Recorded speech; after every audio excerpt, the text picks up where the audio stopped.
Okay. Hi, everybody. Welcome to our pre-Halloween Simply Spiritual talk with all things spookalicious, delicious, things that go bump in the night with my good friend, as usual, Angela Brigenshaw. Welcome to you, Angela. Good evening, Lorraine. Great to see you again. And you, all ready and all done up. Right. Oh, yeah. Actually, I think I look a bit better than I normally do. I tell you what, if I see you floating over in the night. Yeah, I think I've got, if anybody's wondering, I've got two black eyes. There you go. And I've got some black spots. And excuse me. I better put those on so I can't see you. I know. Yes. Yeah. Oh. And I think my hair is because I looked at David and he scared me. And he scared you. Well, I've got the blue eyes there, but like you, if I don't wear my glasses, everything's all fuzzy. So you'll have to imagine that if you can't see them. And yeah, I love Halloween. I've always loved Halloween. Even when I was a child, even though I was scared stiff of witches and stuff like that, I always, I don't know, it had such a fascination for me.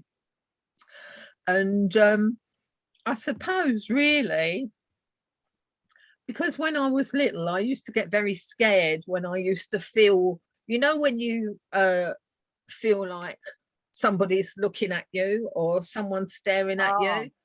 Yeah. And you turn around and you can't see anybody, but you know damn well that there's that feeling. Yeah. Used to get that a lot. Especially with the hairs going up the back of your neck. Absolutely. You just get that sensation as though you've got loads of spiders walking up. Totally. It was only when I went to, I suppose I was probably coming on to 40 or so, when I started going to a beginner's circle at a spiritualist church, and I actually found out that you could feel going up the back of your neck, and that was actually your energy, your spirit energy touching the energy of those who are drawing close to you. And once it was explained to me by, it was a medium, but I can't remember who it was, that when I was in the kitchen washing up, the one where I could feel it very strongly on one side of me was actually my grandfather. Right. It made a lot of sense, because I used to sing a lot of hymns. I just used to have the radio on and la la la sing away, and that was when I really felt it come on. And in this message, I'll never forget, I was told, well, your grandfather stands next to you and he sings all the hymns with you. And it took that fear totally away, you know, because it was explained. And I suppose the fear of it didn't help when I was younger, in my teens, and we watched this old, I think it was a Peter Cushing film, and it was called The Tingler. And that was about, I think it was about a hand crawling along the floor or something. And when on that night, my boyfriend was hiding in the dark, and he grabbed my foot, might have even been Gary at the time, he grabbed my foot, and that tingling sensation went right the way up me, because I was so scared. So I always associated it with something scary. And when I found out it wasn't, oh my goodness, the relief. Oh dear. Have you ever had anything that really made you scared, or like experiences that you found out later was something else, or even that you didn't find out? There was one particular one that I've never felt so scared in my life. My second husband and I, we used to do what was exchange. massages. We used to do full body massage, and I used to do the reflexology. And on this particular night, we had the lights out, we had the candles and the music, and it was really, really nice and relaxing. And I was working away doing reflexology, and then all of a sudden, I just felt as something was coming over me, and I started shaking, and I also felt this evil. I can't explain it, but it was scary. I've never felt this thing before. Yeah. And sitting there, and I was thinking, what do I do? What do I do? I felt as if though there was something coming towards me. Okay. Yeah.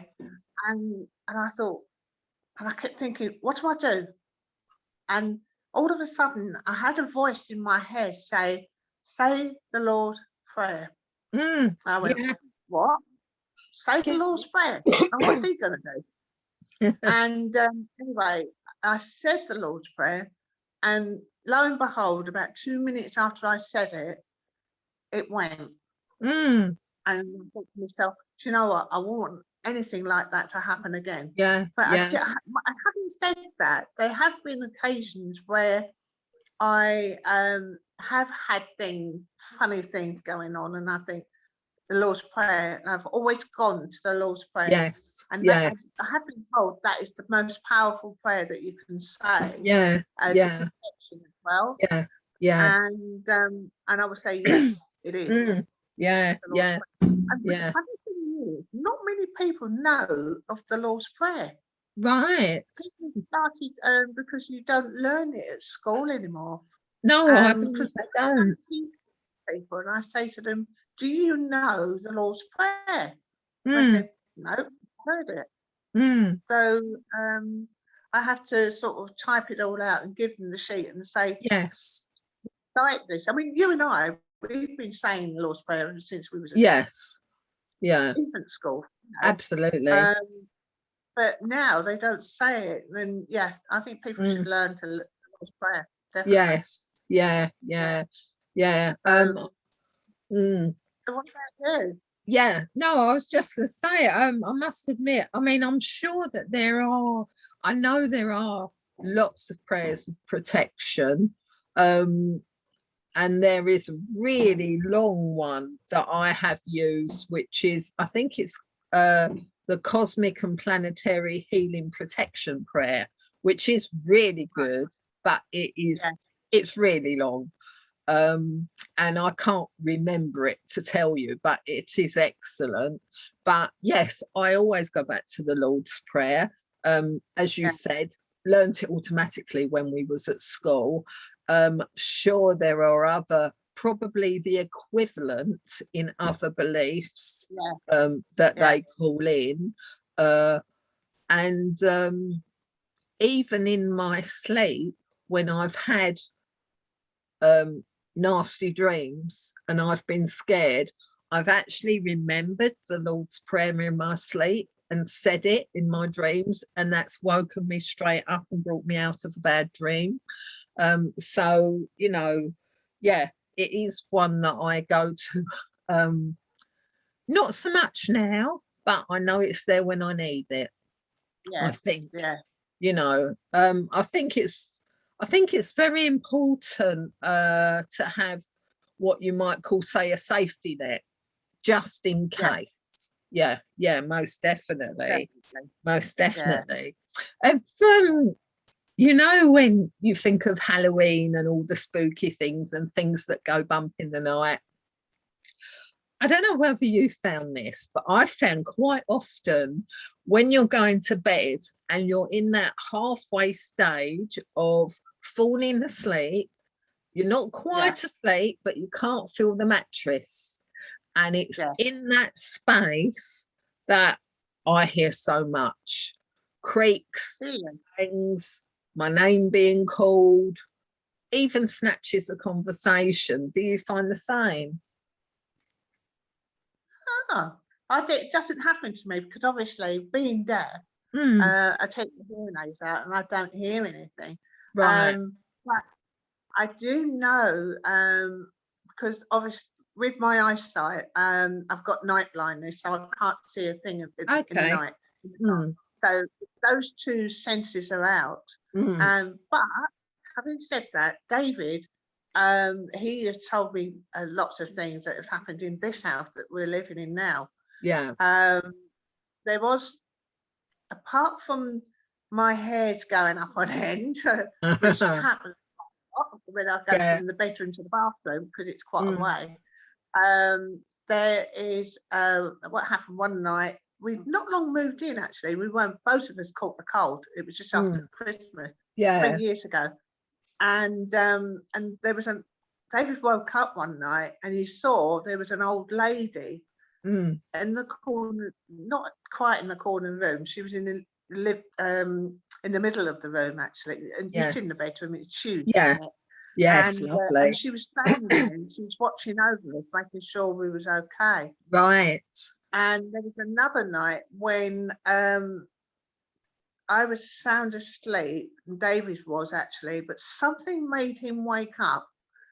And just as he woke up, there was a man, spirit, standing over me and leaning right over me. Okay. And he politely told him to that loud that it woke me up. You know, I said, and I'm like, you know, you think, oh God, who's watching me? You know, you know, we've had lots of things because in this house we got 4 ley lines running through it. Okay. 4. Yeah. There's the normal ley lines, but there's also some, I can't remember, there's one's called the curry line, one's called the black line, and one's called something else. Okay. And they all happen to come through this house. Right. And so we've got all these spirits coming in. Yeah. You know, we've had to settle a lot of it, and we've had to, not we, I've got a man to do it for us, and you know him. Yes. You introduced him to us. Yes, and, lovely man. He did some fantastic work, and he got rid of quite a few of these spirits, you know. Yeah. It was like a party that was going on in this house, I believe. You know? It really was. Oh dear, along with the animals. Yeah. But, So my hairs were at the back of my neck. You know, it just feels as though you've got eyes following you everywhere. Yeah, absolutely, you know? Absolutely. Yeah. It's funny actually. I mean, we believe in the spirits and all the rest of it, but we still scare us. Yeah. I mean, I remember, you know, my mum was very frightened of spirit. She saw lots of spirits, the same as I did. I think, as I said in a previous video, because she was frightened when I saw them, she used to tell me it was my imagination. But she believed implicitly in life after death. And my sister, I don't know if I mentioned this, but my sister was killed in a car accident. Well, I say killed in the car accident. She the car was hit by someone who driving another car, a drunk driver, and he put my sister on life support machine 3 days, and then it was turned off. So yeah, she sort of died in the car accident, as it were. She had told Mum 3 times that year she was going to die in a car accident. Oh no, of course you're not, don't be stupid. Well, yes, she did. Afterwards, Mum saw her 3 times in our house. Once, it was in the October she passed away. The first Christmas, I was out in the kitchen and Mum saw her clearly standing behind me out in the kitchen. She's seen all sorts of things, the same as me. Yet when Mum's partner passed away, now I can't remember how long ago, maybe about, I don't know, 12 years ago, maybe 13, something like that. She loved him to bits, Bill. He was a lovely, lovely man. And she'd lived with him for quite a few years. And he passed away and Mum saw him materializing at the bottom of her stairs. So in her house, she had, it wasn't quite a through lounge. There was the front of the house and the back of the house, and stairs, an open stairway going down the middle. So from the settee where she was sitting, she could see the stairway, and she saw him materialize, and she saw him from his feet upwards, his feet, like his shoes, his trousers, his knees. She said when it got to the top of his legs, she said, no, Bill, don't. I can't stand it. It frightens me. And with that, he disappeared. And it does, it is so frustrating. I mean, I've seen both my mum and my dad most of the times in dreams, I have to say. But it is so frustrating when you love someone, excuse me, so much, you've lived with them for so long, yet when you see them and they've passed away, it scares the life out of you. With my sister, she passed away a year before I got married. So she'd never been to this house. And one day I remember I was hoovering the stairs. I was sort of coming down the stairs backwards, hoovering each step. I can't sort of explain it. As I was doing that, I was looking behind to make sure that I was standing. And as I glanced down the stairs at the front door, I saw my sister standing there watching me. And this was years ago. And with that, I flew up the stairs, switched the hoover off, ran in the bedroom, slammed the door and sat on the bed and grizzled and cried my eyes out because I was scared stiff. And it's ridiculous because I, you know, absolutely loved her. Yes, we used to fight like cat and dog, but siblings do or did. But I was so scared. Yeah, I would have, half of me was scared stiff. I can actually relate to that. Because David, his late wife Val, and she passed away in August 87. No, not 87.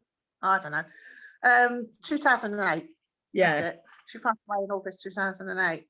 And he'd been caring for her, going to work and doing everything that, you know, to make sure she was comfortable. And eventually she did pass, and he was going to work, you know, trying to cope with his grief and all the rest of it. And one night he came home, and he had he lived in, you had to walk in straight into the living room from the street. You know? So he opened up the door, and sitting right there on the sofa was Val. You can imagine how scared he thought, hang on a minute, she's dead. You know, she's buried. Sort of. And she's sitting there as large as life. And then she just smiled at him, and then she just disappeared. Just went, And, you know, I don't know what David was feeling. I know he must have felt, you know, my God, she's still alive. She hadn't died. No. And then, and that realization that she has, it must have really upset him. You know. And he even was thinking, was it my imagination? But he said, no, it was just so real. I think the thing is, your mind can talk yourself out of things, can't you?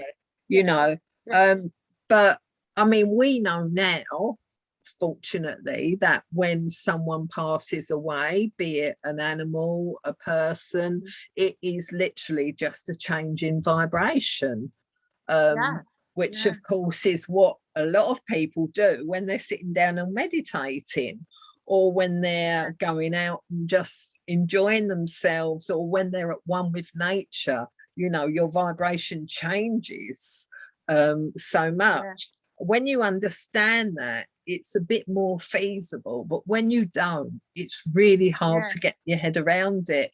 Even if you really want to believe in something, when you see it, it can really, really upset you, because it's almost like there's one part of you fighting against another part of you. One part of you is saying it's real, it's normal and everything else. And the other part is saying, no shit, Sherlock, it's not, you know. So, yeah. I mean, you saying that is, it's like, I believe in spiritualism. I've heard spirit talking through another person, where the woman is a female, and the one talking through her is a male, where her voice changes. Yes. And I've seen it. I've witnessed it. Yeah. And my brain still keeps on saying, there isn't another life, or, you know, it's like I keep on thinking, I'm scared to die, because I'm thinking, I think the more that I'm actually scared of is actually how I'm going to die.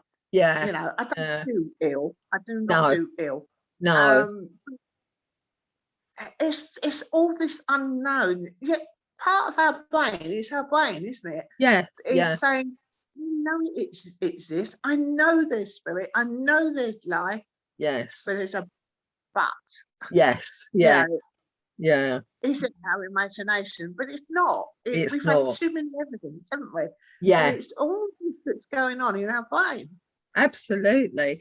I mean, spirit, they don't want, you know, generally your loved ones don't want to scare you. You know, that is the last thing they want to do. But they do want to make their presence known. So they can use other ways, you know. I mean, when I first started seeing spirit, I would see them as shadows, you know, and I suppose it goes back to the old haunted house movies, back to Halloween, actually. You know, you're sitting there, you see shadows moving and everything like that. But that is one way that spirit can show themselves, as shadows moving, and quite often you'll see it out of the your peripheral peripheral sight. They will show themselves as sparkles, as orbs of light. Yeah, the orbs. Yeah, all the orbs. You know, well, again, talking about Halloween stuff, cobwebs. If you're sitting there and you feel like you've got cobwebs on your face or whatever, we know now that it's your loved ones or spirit, you know, trying to interact with you and let them know that you're around. It's amazing, actually, what I could do if I was invisible. What about have you had any experiences when you was in a circle or running a circle? Do you know had spirit coming in? Yes, I mean, I've run beginner circles and trance and rescue circles, which I have to say I absolutely loved, because the trance and rescue circles, the rescue part especially being important, helping spirit cross over to go to where they should be, because some of them don't even realize actually that they've passed on, you know. So it's really helpful to have these groups of people that are working in light, to help these dear souls pass over and go back to where they belong.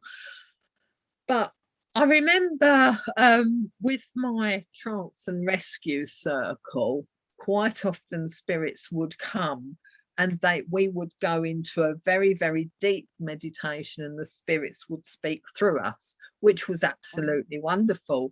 Again, it allowed us to see more what the spirit realms were like, and also the spirits, not only the ones that spoke through us, but there were also other spirits that came to the circle to actually learn as well, which was amazing. But I remember one time where there was this woman. Now, she was she's a lovely person, don't get me wrong, but she was opening herself up here, there and everywhere to any any energies that were around, absolutely anything.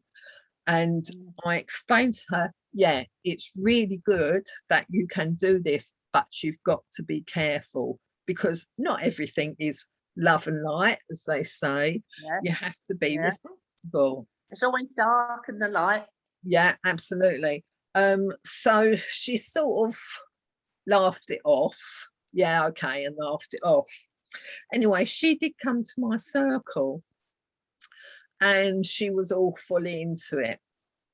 I always protected my group and the house that it was running, actually. And I had my own way of doing things to make sure that we were fully protected as we worked.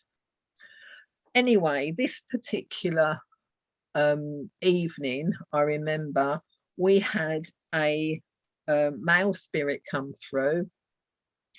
He had been on the earth plane a notorious killer. Mostly women he would kill. It wasn't Jack the Ripper. And he came in and basically he said he had no remorse at all. He was not sorry one bit about what he did. In fact, his words were, if I was still on the earth plane, I will continue doing it. And it was shocking, I have to say. It was shocking. And I questioned afterwards, knowing that I'd put up all my protection and everything else for the whole group. I questioned it afterwards with my guides, my own higher self.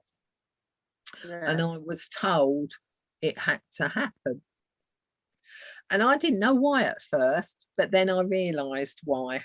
Because this woman that was opening herself up here, there and everywhere, running around, you know, doing all sorts, she had to be shown proof that not everything is good that comes through.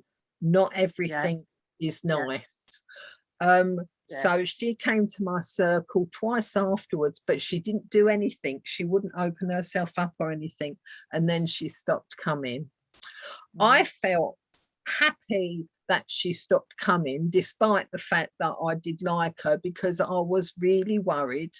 Not for us, not for me, because I knew we was okay, but worried for her.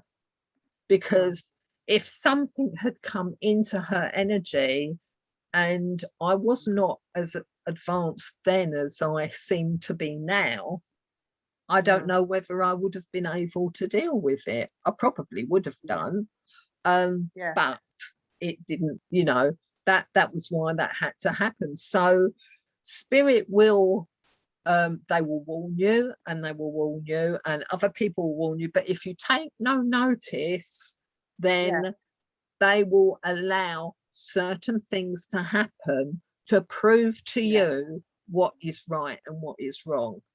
And of course, at the end of the day, we have free will. It's up to us if we take notice or not, but hopefully common sense prevails.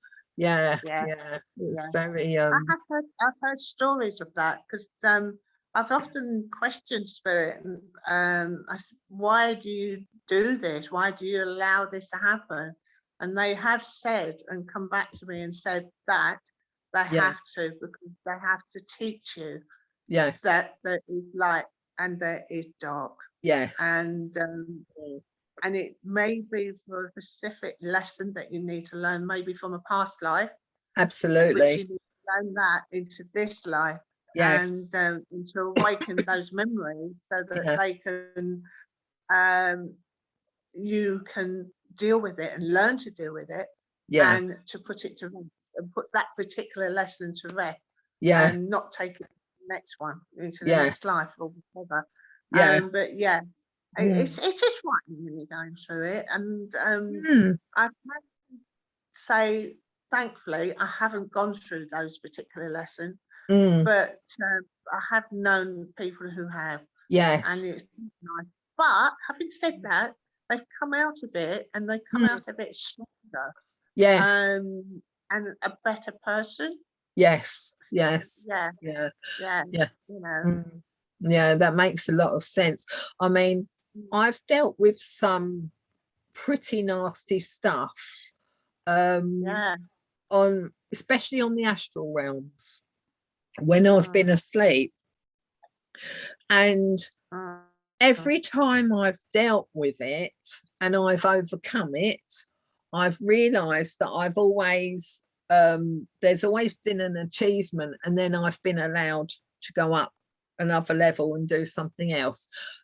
Hence, I had a vicious psychic attack years ago when I was laying in my bed, minding my own, minding my own business, fast asleep, and all of a sudden the door smashed open. I felt the weight of somebody jump on top of me on my bed, and they were rubbing and rubbing my third eye really hard, and it was burning. Yeah. I got hold of this person. I remember feeling the fingers. I got hold of it and peeled it off, and with all my weight, pushed this person off of me.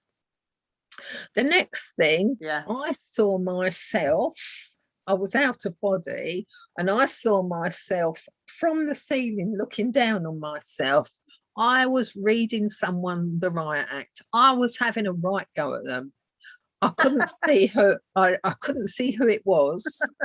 But a day or so afterwards, I was told, it was suggested who it was, and it was someone I'd had a altercation with on the earth realm. Yeah. Anyway, going further on in my life, I then, because when I taught my groups, I always talked about protection, you know, and the things that could happen. And I was relaying this because we were talking about psychic attacks. And I was saying, and that was one of the experiences.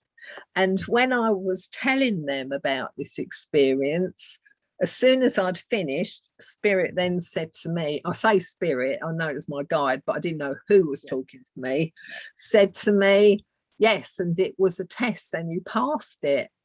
I realised then that after I'd passed that test, I was then allowed to work with the violet flame of transmutation and remove demons from the astral realms and from other people here.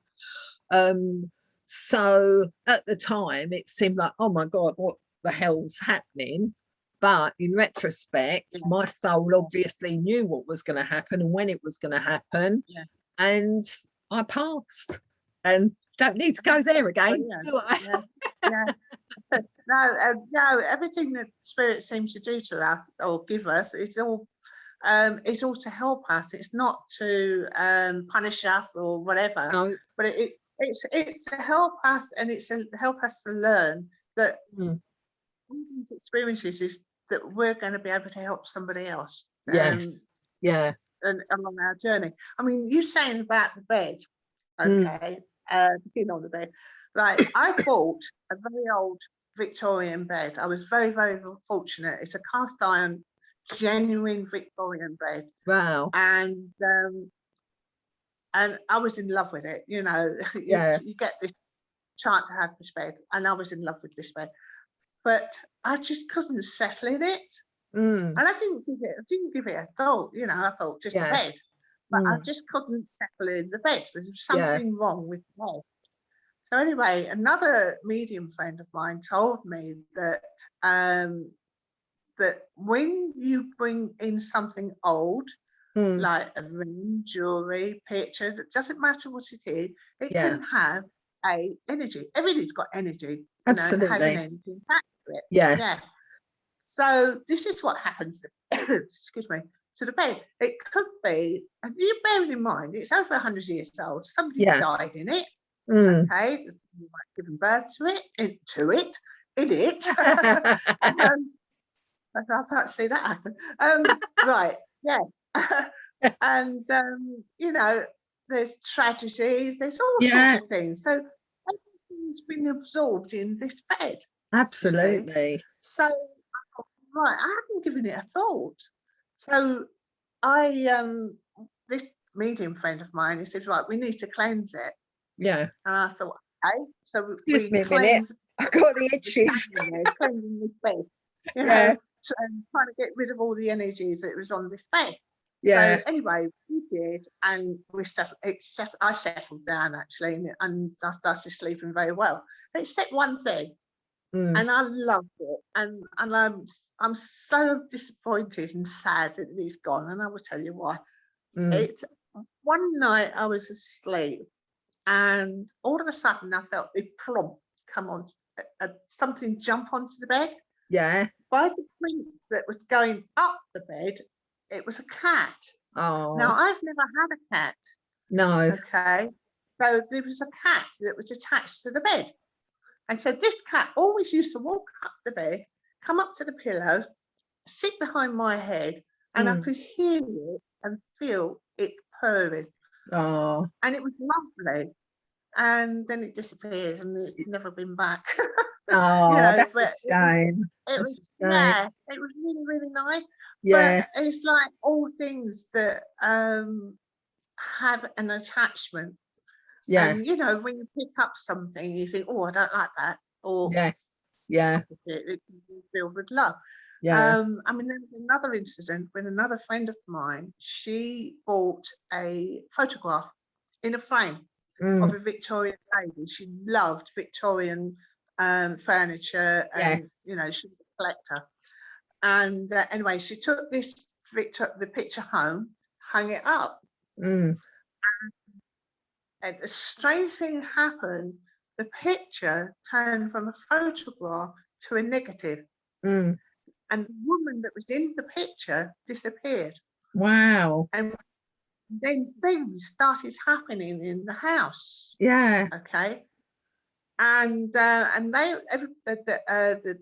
couple who bought this picture, they became a bit worried. They thought, you know, they were believing spirit themselves.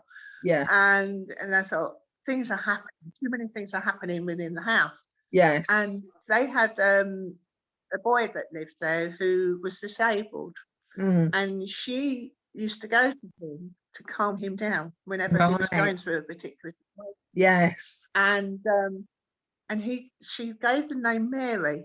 Right. And they, you know, Mary. And one day they thought, right, we've got to get rid of this picture. Yeah. But every time they tried to put it up in the loft or something, there used to be all stuff going all over the place, you know? Right. Yeah. So they Yeah. couldn't get rid of this picture, so they put it behind the door. Yeah. And everything quietened down. As long as she was in that house, and she was looking after the little boy, yes, it was all fine. Yes. And so yeah, so that is, you know, again, it's all to do with an energy. Yeah. And she wasn't malicious or anything like that. No. It's that, you know, sometimes people may have those experiences and they think, what do I do? Where do I go? And all the rest of it, you know. Yeah. So yeah. but yeah, those are the two spookies. Yeah. You know, yeah. No, I mean, I know lots of people, well, everyone has a guardian that's with them, but specifically children do have a guardian, and especially if they're traveling when they're asleep, if they're traveling out of body, they have a guardian that travels with them. Yeah, that's it. But it reminds me of, because you're saying of the house, that, you know, I suppose the media, television, you know, films and that are a lot to blame, because when you see things about haunted house and whatnot, it always feels cold, doesn't it? And it's like, it's really cold, so that's bad. But what people don't realise is spirit work on hot and cold energies. So just because it's cold, it doesn't mean that it's negative, because it can be a cold, fresh energy. So getting back to like the guardians of the children, I remember years ago a friend of mine her boy and my boy, can't remember if it was Ben or Glenn, actually. They went to school together, and I went round her house because she said there was always a cold spot at the top of her stairs on the landing. Yeah. She could feel it, and her son Rowan was very sensitive, and he could feel it. And I think he could always feel it in the bedroom as well. Now, I think at the time he was about 6 or 7, so he would have been in maybe infant school, maybe just coming up to juniors. Okay, so I went round there and I went up there. Now I can't always sense things straight away, so went up to the landing, and my friend says to me, well, you know, that's where it's cold. You can feel it's cold, can't you? And I'm from, no, I can't actually. It felt normal to me. It really did. Anyway, I went back downstairs, and then lo and behold, what happened was we had a spirit come to us, and it was a woman in about her 30s, and she had a child with her. Well, she had 2 children actually, but this one specifically was a boy. I can't remember what his name was. Now, my friend was sitting next to me on the settee, and the woman spirit, who was a guardian, said to me that to tell Angela, this was my friend, that this little boy spirit, that was who they could feel, her and the little boy on the landing. That was where she stood sometimes. Now, what happened was, when my friend's boy went to sleep, he would come out of his body.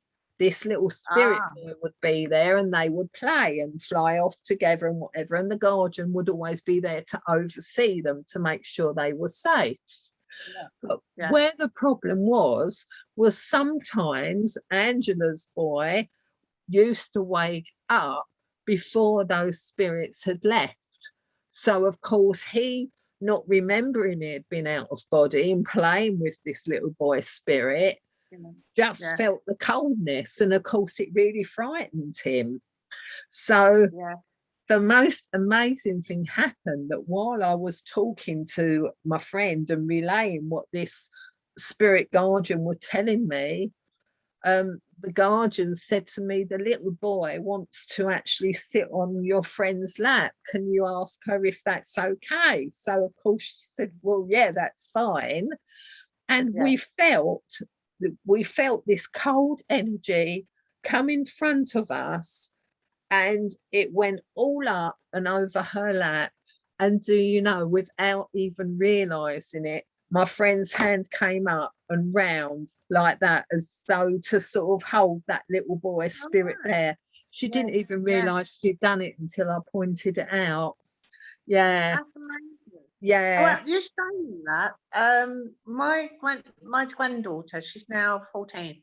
I think she may have been about 3 years old. And every night she was being woken up, and she was playing with another spirit child.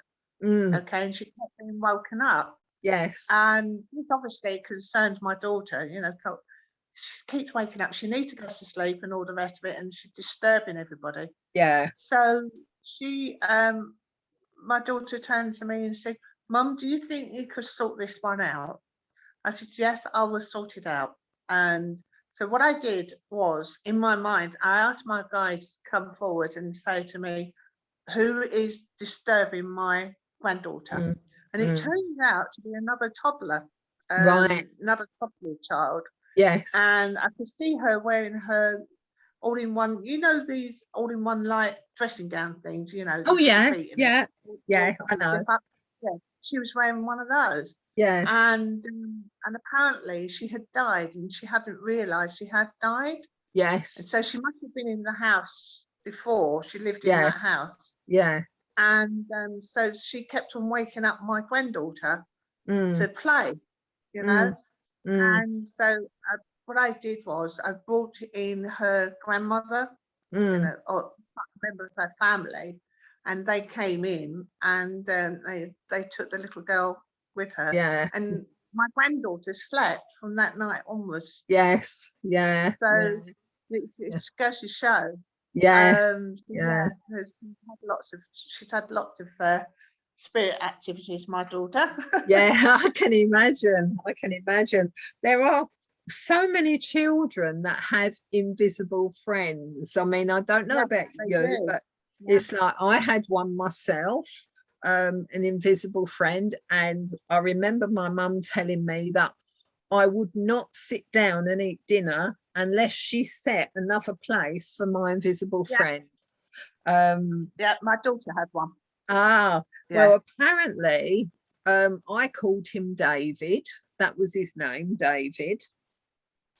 And I do actually remember seeing him out of the window in the garden, beckoning me to come out.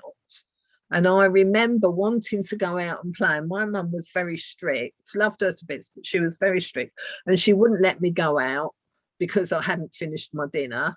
So I had to quickly eat up my dinner before she allowed me to go out in the garden. And that's when I went out and played with my invisible friend, David. And then, of course, as I grew up, and got older and went to school and, junior school and whatnot, then the relationship went. But when I went to the spiritual church, I was getting messages before I joined it and sort of found out about it. I was getting messages, and one of the messages I got was, "Can you take the name of David?" And I said, "Oh, I don't know," because I'd forgotten all about him then, you see. So, no, I can't. But I thought I'll remember it and I'll ask my mum. Then the medium, whoever it was, said to me, "Have you had I'm sorry to ask this, but can you take a miscarriage?" So I said, no, because I couldn't. So again, in my mind, thought, right, I'll ask my mum about this. She knows, all about that sort of stuff. Anyway, went back home, said to mum, "Oh yeah, I've got some messages tonight." "Oh, what were they?" "Okay, so they gave me the name David." So she went, "Right." So I said, and they asked me whether I or anyone else in my family had a miscarriage. I said, obviously, I haven't. So mum turned round and said to me, "I had a miscarriage." She said, "Before I had you." Well, I was mum's first child born to the earth plane. "I had a miscarriage before I had you." I said, "Oh, really?" She said, "Yeah." She said, "Didn't know what it was, but had it been a boy, I had chosen the name David." So there you are. So my invisible friend, I then realised, as then mum told me about my invisible friend called David, was actually my spirit brother that I had never met on the earth plane because he passed before I was born. Yeah. Amazing. It is. Absolutely. I reckon we could be talking about all our experience, all the different things. We might have to have this is a pre-Halloween chat, obviously Halloween being tomorrow. Maybe we'll have to have an after Halloween chat as well. Definitely. So wow, I think there was a few things that I wanted to talk about, and I think we've covered everything actually, Angela. I think there's so much, that of the unexplained, that when they're explained, it just helps so many people, and like you say, we could, go on forever. Good. Yeah. Is there anything else you wanted to say just as the last sort of thing before we finish up for tonight? I think we've been on here. Particularly think of anything at this present time. About an hour or so. Sorry? I think we've been on here about an hour or so. Yeah. Yeah, I can't particularly think of anything at this particular time. No, Just that I, as we're sort of winding down, I'm feeling that there is somebody coming onto this video who will find this extremely helpful. I hope so. And there is one particular person who is going through a particular very, very hard time, because I'm getting a lot of emotions that's being connected with all of this. Right. Is that this person, I feel it's a female that is going through this, that she is not to be afraid to speak out. Right. And she must go and get the guidance and the comfort that she needs. Yeah. So, and I think, I don't know why, because I've been feeling really, really cold. So there's obviously someone standing here sort of saying this is important for that person who is listening. Yes. And that is not to be afraid. And I think it's everything is that what this is about. The spiritual side is not to be afraid. Yeah. And to always to get the answers, find the answers, and go and find that right person to get that you feel comfortable that you can talk to. Absolutely. Yeah, definitely. Yeah. And I think another important thing to remember is everybody's experience is different. So if something's happening to you and you do talk to someone about it and they poo-poo it and no, that's rubbish or whatever, ask around, because you know, my experience, we could have the same thing happen to us, but my experience of it might be totally different to yours. So very important to talk to people. I mean, that's how I overcame a lot of my fear, by talking to people and finding the right people. Wonderful. Will always guide you to the right person. Definitely. Definitely. But the thing is, the most important thing is to trust in your instincts. Yes. You know, if you feel that the information that you're getting doesn't fit with you, then keep asking, keep searching, keep going out there and finding the right answer that you need. Absolutely. That's comfortable with what you believe in or what you feel is right. Yes, totally. Brilliant. Well, it's been lovely chat. My voice is held out, so I'm pleased about that, on the lockets and the blackcurrant. Well, I'm glad you're feeling better now. Yes. Well, starting to feel better anyway. Yeah. Thank you very much. So we will meet again in a week time. Who knows what the subject will be, and I'm sure if we can't think of anything, which is highly unlikely, I'm sure we'll get some divine guidance one way or the other. So Angela, I'll say goodbye. And goodbye to you, my darling. Goodbye to our viewers, and I hope you found comfort, a little joy, a little laughter from everything that was given today, knowing that Angela and I give everything with love. And you're welcome to comment. Please like and share and subscribe. We'd like to get these videos out to as many people as possible to help them on their life's journey. God bless you all. God bless you, Angela. And I'll see you again soon. Okay then. Bye then. Bye. Bye. Bye.